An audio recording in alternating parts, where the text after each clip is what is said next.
Good evening, everybody. Great evening. How you two family? Um, I guess good morning, some people. Hello, everybody. Hello, hello, hello.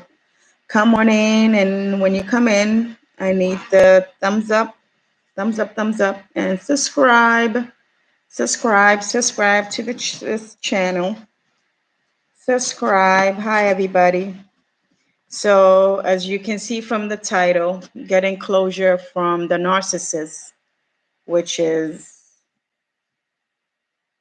never happens. I don't think there's no such thing.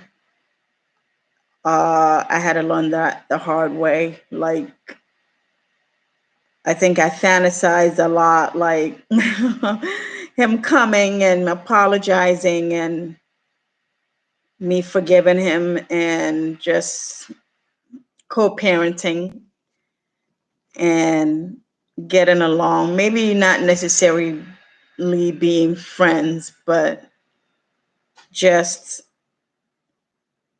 having that, I guess, somewhat, I wouldn't call it as friendship, but something to get along a lot better when co parenting with a narcissist, if you have a child with them. Um, so I don't think no narcissists, if there's ever any, I don't know of any.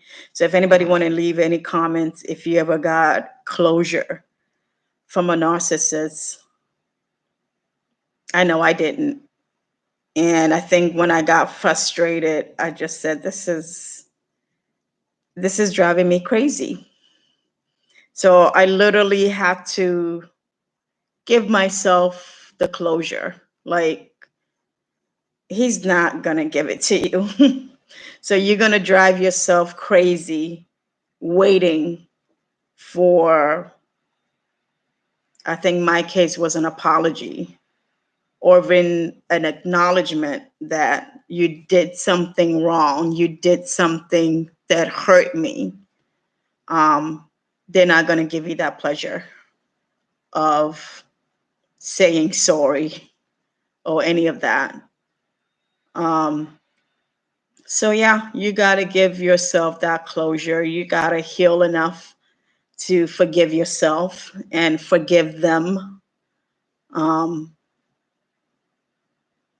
that's where that closure is going to come in, is doing the work and healing, getting therapy, just really doing the work. I remember from the beginning stages of the separation, I think, well, I kicked him out, but he wanted actually to move out. Like, it was already planned and all these strategic and lies. Hey, Tori. Um, so I wanted answers, of course, like, who was this person and how did you meet her? Because, some we want to know the details. Like, I mean, it does matter because then that's part of your closure. For whatever reason, we just want to know, even if it hurts. But I remember later on, I kind of felt like him telling me wasn't him just being a generous person out of his heart, wanting to give me the information I wanted. But I kind of felt like he was doing it to really put the knife in deeper, if that makes sense. Because I remember asking him, so how did you meet her? Oh, he met her at work. I guess she came shopping or whatever. And he was telling me, it was almost like he was beaming because it was on the phone. And I felt like it was intentional, like trying to drive me over the edge to really make me go crazy so he can justify, like, really there's something wrong with her. But it was almost like God really gave me that strength to hear whatever he was saying, where it wasn't penetrating like he wanted to penetrate. You know what I mean? So I'm listening like, uh-huh, uh-huh. And once I realized, like, this was a douchebag, excuse my French, but it it hurt hearing it, and it made me really grasp everything that this person, I guess if we can call them that, like, they don't have a boundary who they will sleep with. If they could sleep with your best friend, they would. Your sister, like, it doesn't even matter. And from what I hear, a lot of them are fluent, meaning you have people that will have sex with the same sex. Like if it's a male, they will have sex with other males just to get supply, to get whatever they want from that other person. Um, so closure really comes in play when we do the work, get therapy. Big on that. And that's why I sit here today, is from getting help, having to talk to somebody professionally and dealing with that trauma. So closure from a narcissist, I don't think that's possible. I don't think that's ever possible to get a closure from a narcissist. You got to give yourself that. Like I said, I fantasize about when he apologized, like how he's going to do it, and just trying to get beyond that and try to get that space where we can co-parent in peace without that hurt. But that's not what happened.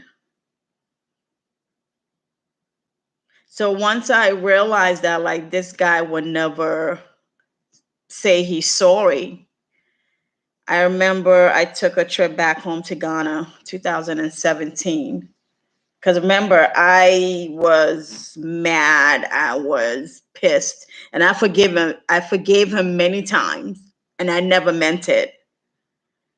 And once I came back from that trip, I remember I just said, no, I can't keep doing this anymore. I got to let it go. I can't hold on to this. And I remember calling him over to the apartment that I moved in after I left my parents' house. And I remember our daughter was sleeping, so she slept right in between us on the couch. And I said to him, I said, I forgive you. I said, you hurt me, and me holding on to not forgiving you, I'm hurting myself more by not forgiving you. So I said, I forgive you. And I remember crying. And I will never forget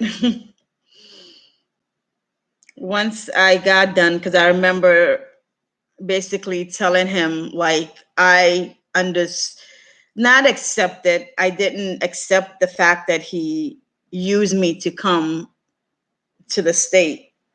But I said I understood it somewhat, because once I went back home to our town, and it's been 11 years since the last time I went back, which was 2007. And I was just shocked because the place looks so different. It looks so congested from when I last visited. And just the poverty, it actually looked worse And I thought, okay, I guess he was so desperate enough to leave that kind of environment because he's very talented. He could fix anything. He was a welder back home. He had his own shop.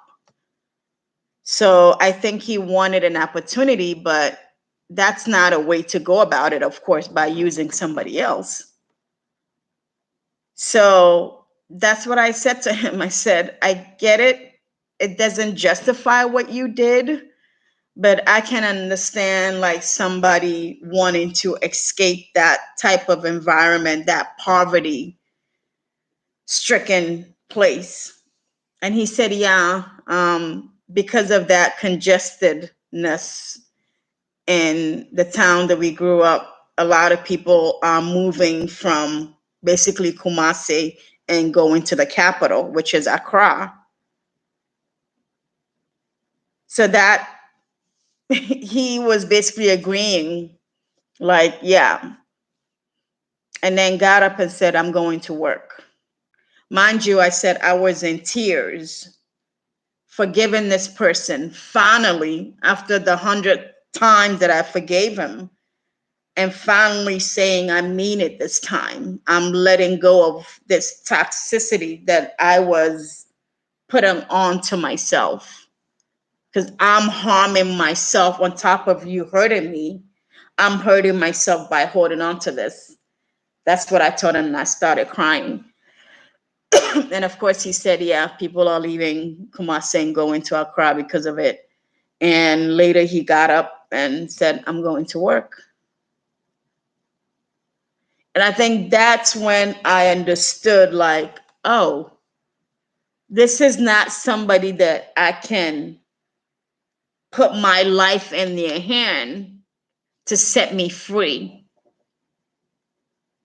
It clicked in that moment once he got up and walked out the door and left for work. There was no apology, like, I'm sorry that I did that to this day, because he doesn't think he did anything wrong. He has not admitted to anything. Even though I had his own friends tell me after we left, after our engagement, after I left Ghana, and they saw him with other women sleeping around, acting like he wasn't engaged to anybody. And one friend who has now passed away told me he had confronted him like, you engaged to be married, what are you doing? And he said, no, I don't love her, I'm just using her to come to America, and when I get here I'll figure it out.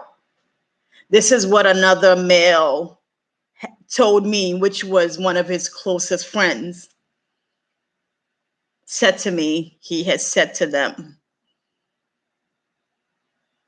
So to watch somebody that I just said, I forgive you, I think in any logic thing, you would think the person would be like, I'm sorry for hurting you. That's not what I got. But in that moment, I have to not think about it in that aspect, like what just happened, because then that will set me back.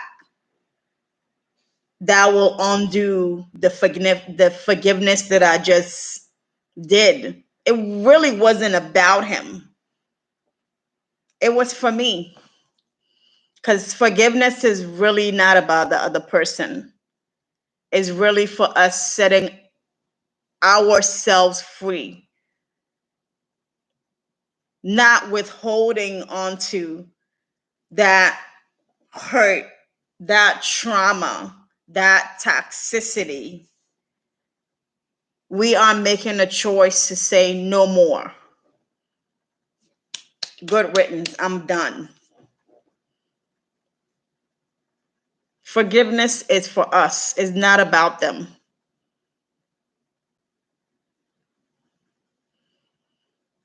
So in that moment, I said, oh my God. So if I was waiting for this guy to ever say he was sorry for what he did, I will live to be 100, and I don't think I would have ever gotten that apology. ever. So if anybody has ever gotten an apology, which a lot of times it will be fake, it might be love bombing. I'll probably call it love bombing 2.0, to try to see if they can come back and triangulate you even more.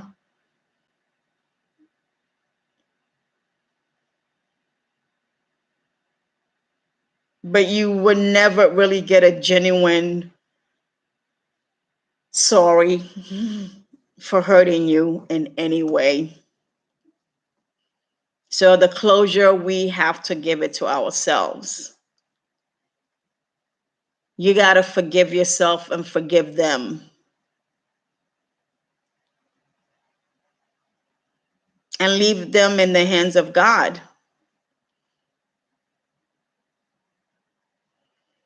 Because we can't control what people do to us. We can only control ourselves. We can control our actions and how we react to things. And I'm a very emotional person. And even now, I'm like learning, even at work, like you gotta control that. And I know Pastor R.C. Blakes have talked about that a lot. It's just learning to control our emotions, especially as women, because you could be, the tough person in your, business, but not learning how to control your emotions will really set you back, even if you are the most powerful woman. I even look at the whole campaign with Hillary.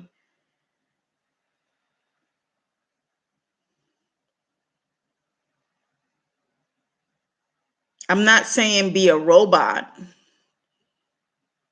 because that's not authentic. We have to be authentic and uniquely us. But just having that boundary on how that we allow our emotions to get the best of us. So I have a lot of work to do. And where I work right now, I'm definitely learning that you got to check that emotion. You got to not take things personal. So, closure with a narcissist, unfortunately, you don't get one. And if anybody has ever gotten one that was really genuine, please tell me in the comments, let me know.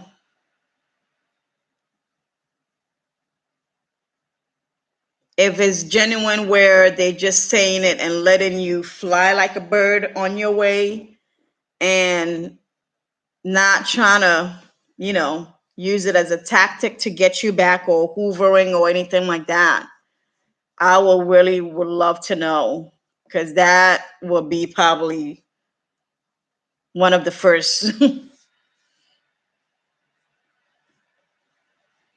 So there's no such thing as a narcissist giving you a closure to give you a peace of mind. They don't operate in that way. Everything is about destruction. They want to come and destroy you. And as empath and or super empath, like I think I've heard a lot from the T on MPD. She talks about that. And Pink Girl teaches and just say no to narc. They talk a lot about the spiritual aspect of narcissistic type of personalities.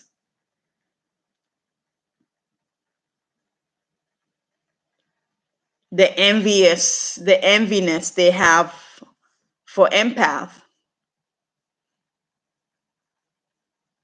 They don't like light. They don't like God. So when you're operating in a higher level,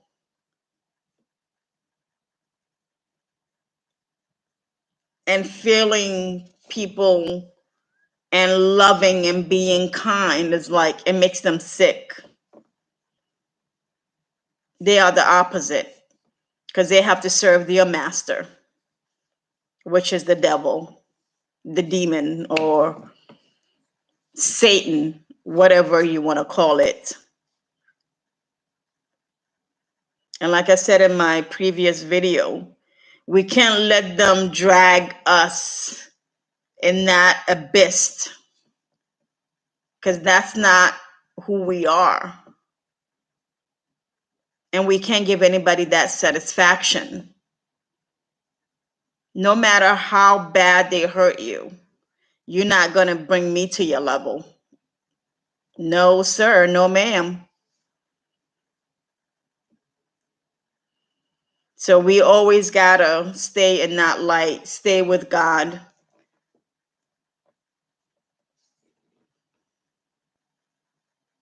Because He is love. Like my tattoos say, God is love.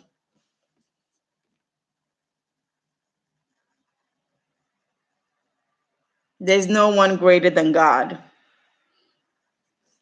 So no matter what we go through, no matter what I go through, I will give Him His just due.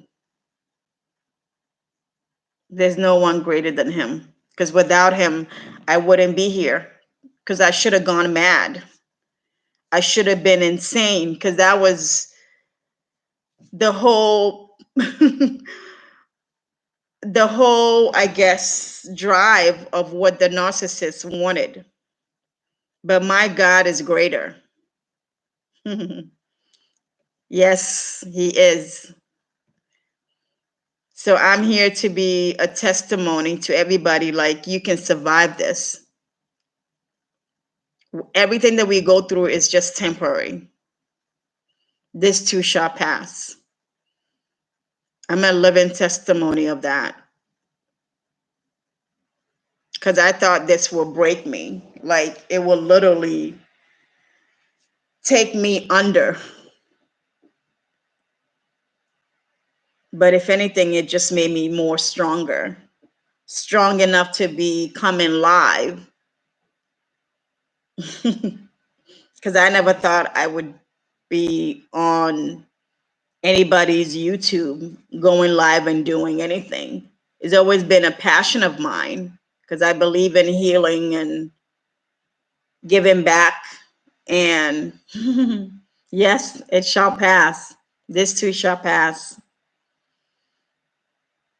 This always been what I believe in, just healing. And I had to do my part, and it's never over. You're never done with that journey of working towards that, always getting better and becoming better human being and making mistakes and learning from it. So guys, we have to give ourselves closure.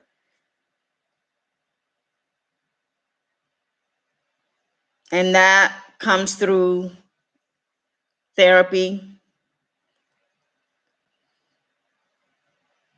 healing, forgiving. Forgive yourself. Forgive the narcissist. And I feel like sometimes they need it more than we do. That's got to be a miserable life to live where you out here just hurting people.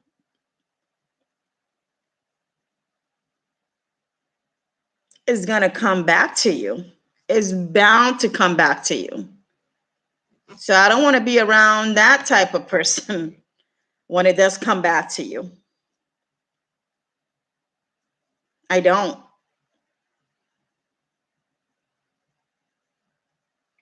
So let's do the work, guys. Get the help that you need. Stay prayed up. and God will lead you to the right person that who can help you with your situation and give that closure to yourself.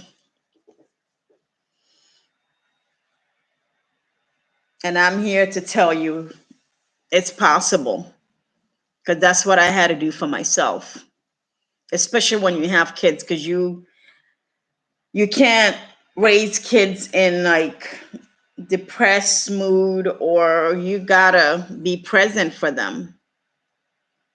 And I only have one. So I can't imagine having like two, three, four, five.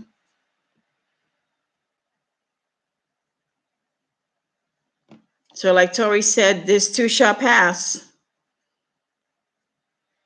It's only temporary. Nothing lasts forever. So no pain, no situation that you go through lasts forever. Trust me, it doesn't. So let's do the work. Let's heal, love, live our best lives, guys. There's more to come. There's more to come. So I'm gonna end this video because I'm trying to go at least 30 minutes or under.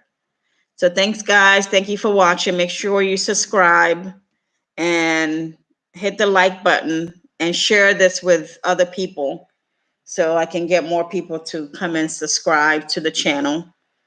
And let's grow this channel and start our own community and getting healing and working through whatever it is. All right. So good night or good morning, wherever you are, and stay safe and take care, guys. Bye. Love you. Bye.